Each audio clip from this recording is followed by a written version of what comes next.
when Walking with Alison first came out about doing an event with us, and I got to meet Dea. So obviously Dea sold the event. So we're so excited to have her here today doing a reading for all of you. Dea and I thank you all so much for coming to our event for our new book, Walking Alison. This is so special. Thank you so much. And thank you to Barnes Noble on the Upper West Side for hosting this event. It's just wonderful. So I wanted to tell you how this book came to be. After I published my first memoir, A Place Called Grace, I heard from many people that they were curious what happened to me afterward because it concludes in a bittersweet way and not with a fairy tale ending. But I just didn't feel that telling it from my own point of view was the right way to go. As I looked for a different angle, I realized that Dea, my beloved black poodle, knows me as well as I know myself, if not better. Plus, she's a pretty opinionated puppy. So I thought, why not write my second memoir from her point of view? She has strong viewpoints, after all.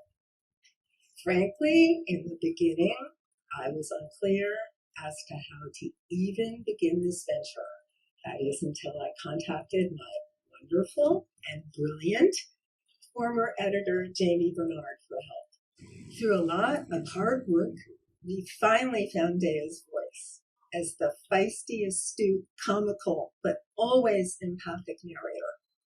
It was the best decision I could have made, and Dea has firm opinions about my love life, my health, her own dog friends, a cat, and also about the best treats I should be feeding her. My dog is the star of the book, and she has a lot to say. I'll be reading some passages from the book to give you a flavor, and I'll begin with the chapter called The Beginning, where Dea will be opening her big, newborn puppy eyes to find out what kind of a world she'll be entering. Later, much later, after Alison had taken me into her home in her life, she told me that I was born on her birthday, April 2nd. All I know for sure is that my first memory was of lying next to my poodle mama and some scrabbling, groping, slimy, slightly furry creatures. I was the baby, the only female, and I came out with a surprising color, black. A lady picked me up and turned me over. Hey, what are you doing? You can't just pick me up like that. And this black girl has a gray marking on her chest and under her chin, said the lady, peering at me over her glasses. The others are brown with no markings. Is that a good thing? That I'm different already? Before I have even opened my eyes? I have decided, yes, it must be a good thing. I am already a special puppy. This much is clear. I'm trying to get a sense of my surroundings. Let's see. I'm lying on newspaper, and I have to report right up front that this is not very comfortable. This is not what I expected. Well, I don't know what I expected, but this newspaper certainly isn't it. Didn't they just say I was special? That I was black, not brown like the others? Actually, now that I think this over, I'm feeling a bit confused because I really cannot see anything. No black, no brown. My eyes are still mostly shut. I feel my way with a little nudge from the lady who picked me up as I inch over to my poodle mama. She is lying on a comfier surface with padding inside a covered type of metal box. I try to get in prime position before my two brothers get there. They are busy licking each other, and I block their way. If they want to feed first, they will have to pay more attention. Do not underestimate me. No siree. Oops, I just tumble over. And now I'm up again. Triumph! There's so much to do around these parts. Wrestle with my brothers, sleep, pee on the bad newspaper, sleep some more, and jockey for position when it's time to feed. After having my fill, I pee, curl up into the tiniest ball and snooze. Busy, busy. I don't know how much time has passed. A lot, a little. My eyes are fully open now. There's plenty going on out here. The lady visits the crate sometimes and strokes all of us, even my poodle mama.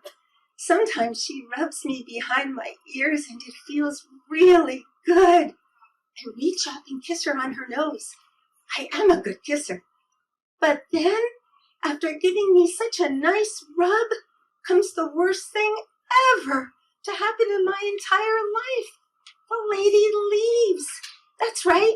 Whenever she's done with her visit, she stops petting us and she leaves the room. I moan and cry until I cry myself to sleep. I can't help it. What have I done to merit such harsh treatment? Was I a bad puppy? But she kept saying I was a good puppy. Why does she have to leave me? If I were to think it through, perhaps, I would remember that this happens all the time. The lady shows up. She scratches me behind the ear. She goes away, and eventually she comes back again. But that is a very long train of thought, and I am a very tiny puppy, and all I know is that the lady has abandoned me, no doubt for the rest of time. Here's an idea. One of my very first. I can get my poodle mama to nestle me. I am the cutest. I am black with a gray marking on my chest and under my chin, and she will just have to nestle me. But my poodle mama is resting. She is not interested in nuzzling me, and she can't scratch me behind the ear like the lady does. My brief little life is over before it has truly begun. The first night with Alison, I slept in my bedroom crate on the floor like I was supposed to, but I had terrible nightmares of wooden gates closing and hoppity rabbits that eluded my grasp. The world was bleak. I would have to train Alison that my place was in the bed with her. The next morning, Alison proved she had no end of surprises for me. She tied my ears back before breakfast. "You look so adorable," she squealed. "It looks like you've got a ponytail." She explained that this was so I wouldn't get food in my longish ears. After she watched me eat my breakfast, she did a terrible thing. She stretched out the smaller wooden gate that blocked the kitchen doorway. She had a nerve. I was in prison, probably for life. "I'll be back soon." She lied to me. Soon? What does that word even mean? She had left me forever and a day. I let out an existential howl of despair that had the desired effect. Alison came running back into the kitchen with a look of concern. "Okay, Dea, I'll keep the crate door unlocked so you can snuggle inside, or come out into the kitchen if you want. The gate will keep you safe inside the kitchen." Honestly, I was surprised I had won this first battle so easily. I was eager to try my luck, pushing more boundaries in the future. The minute Alison was gone, I didn't even have to tap my innate intelligence, because all I needed to do was push my nose against the crate door to open it. I had made it past the first of the 3 obstacles that stood in my way of chewing, drooling, and other necessary aspects of total freedom. I surveyed my next foe, the wooden kitchen door gate. I triangulated its height and considered my options. It was time to make the great escape.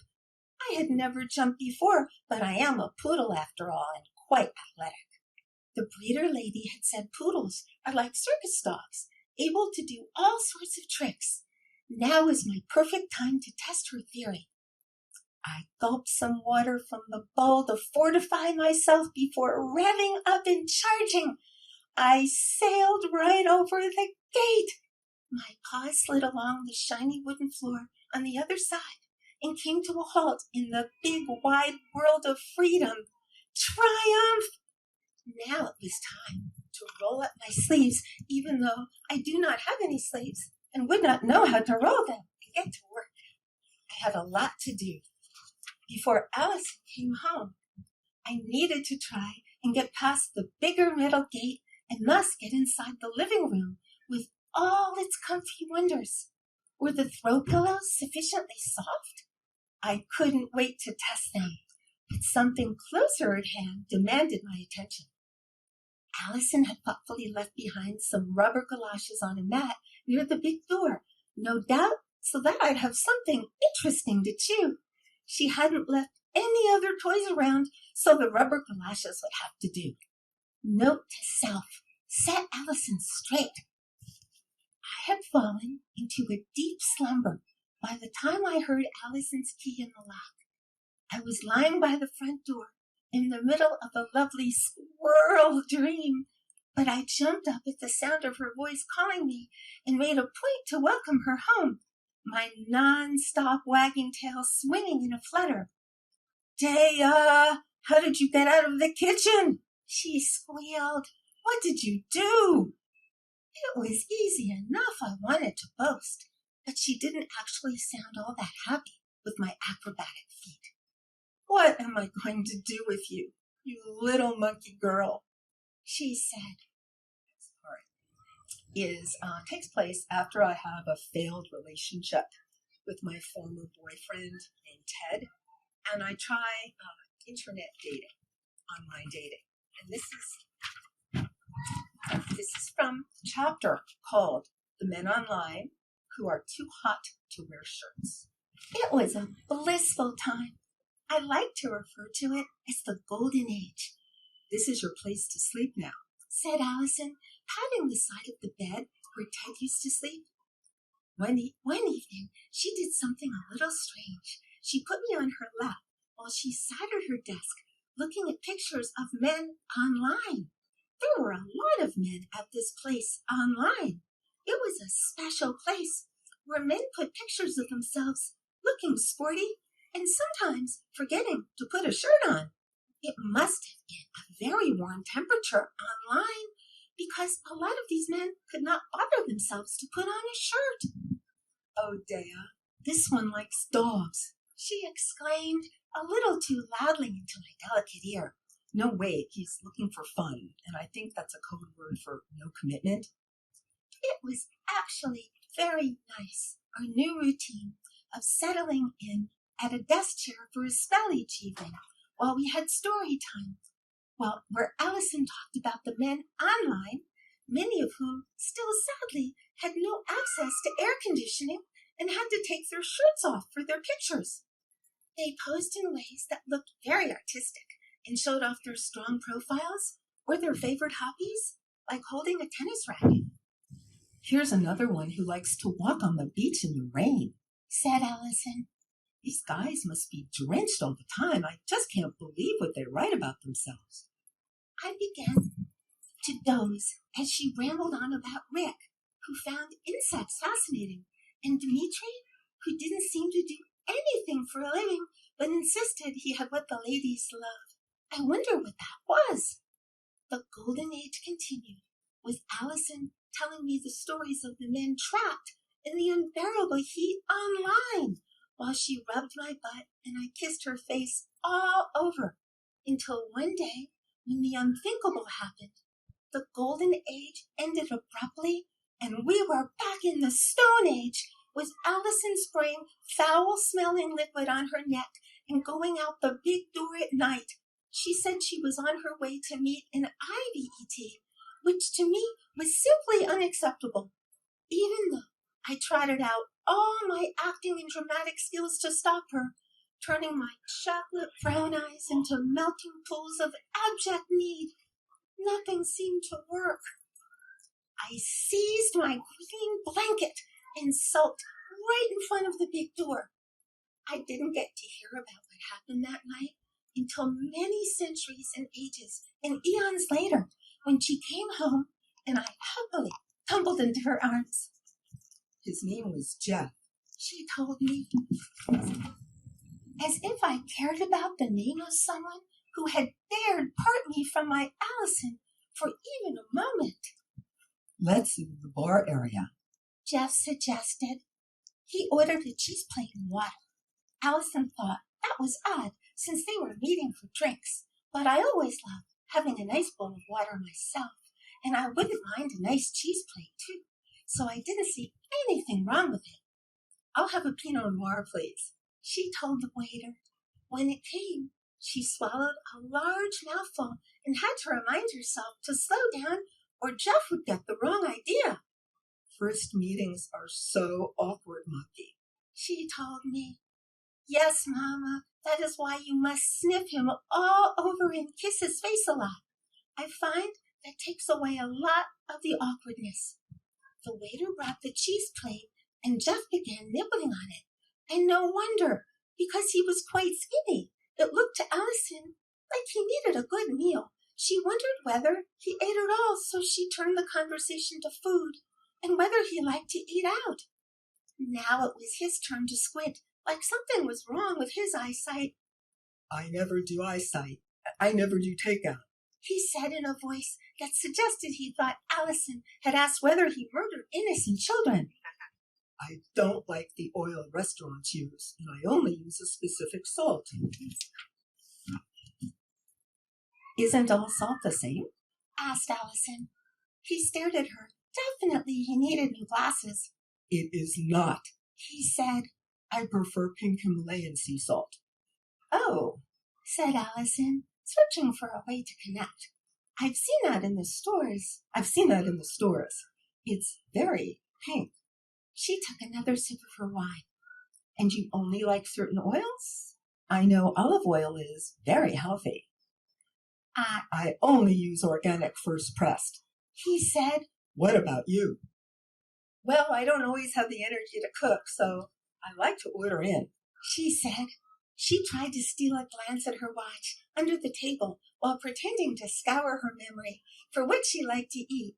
I'm a salmon girl, she said, after seeing that her watch must have broken because it had hardly advanced at all. I hope you don't mean farm-raised, said Jeff. No, certainly not, murmured Alison, although in reality she had no idea what the restaurant sent her. You should only eat wild, Jeff proclaimed. I couldn't agree more. Thankfully, Jeff had finished his cheese plate. He would not perish from malnutrition after all. After Alison spilled out her tale of woe about the evening, I kissed her face, certain that this time she understood that all we needed was each other. I was sure it would be the end of this nonsense. But it wasn't. A few nights later, I was horrified to see her going out the big door again. Dea, eat your dinner. I'll be back in a few hours, she said. I think it's time I explained what a first date is. After hearing Alison talk so many times about her first dates, I've become a bit of an expert on this subject. A first date is when a woman finds a man online where he may or may not be wearing a shirt and meets him at a bar where he eats a cheese plate. First, she makes sure he owns a shirt and knows how to put it on properly. Then they make small talk, which is just a lot of yapping about nothing. Finally, they move on to the important stuff. They discuss each other's dating history. If they have too much history, they are no good for dating. They are all used up. If they have too little history, that's no good either. It means they are hopeless. It's okay if they're divorced, but if they're divorced more than once, it spells trouble. Alison is very into languages and word games. She does Wordle, and she likes to spell trouble, and then says she wants nothing to do with it. After that, the first date usually moves into some new territory. The conversation turns to whether the two people share anything in common. I don't know why humans can't just figure this out the old-fashioned way by giving each other a good sniff in the rear. It would save them a lot of time in yapping. So, a couple of chapters later, I try online dating again, and I go out with Dennis. And this is from a chapter called The Men Who Are Still Too Warm. She met Dennis at the Italian restaurant where she used to go all the time with Ted. Everything about the restaurant reminded her of Ted, from the murals on the wall to the menu items she used to order with Ted. Suggesting to Dennis that they meet there had been a big mistake.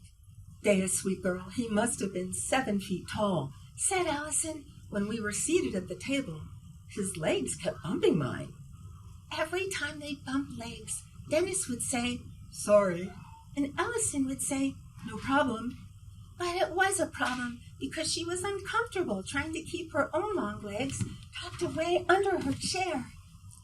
"I saw you said on your profile you like art," said Alison. "I majored in art history in college. I love the Impressionists." "Yeah, I go to a museum every once in a while," he said. "For about an hour." "An hour? My legs get tired." Alison took a sip of wine to hide her confusion. She would have thought having such long legs made him strong. She suggested the new Dutch Golden Age exhibit at the Met, since at least they had an interest in art in common. "For an hour, sure," he said, without much enthusiasm. When Alison got home, she was totally in need of a walk. "Dea, I think it's just going to be you and me from now on," she said as we walked around the block. I couldn't agree more. We enjoyed a blissful night's sleep, just me and my Alison. But in no time, she was at it again. She found a tenured sociology professor who had just moved back to New York after living abroad. He wore a shirt in his online photo, so at least he wasn't overheated. "If he's tenured, he has to be on the level, right?" She said more to herself than to me. "And with my master's in social work, we should have a lot to talk about." I doubted it.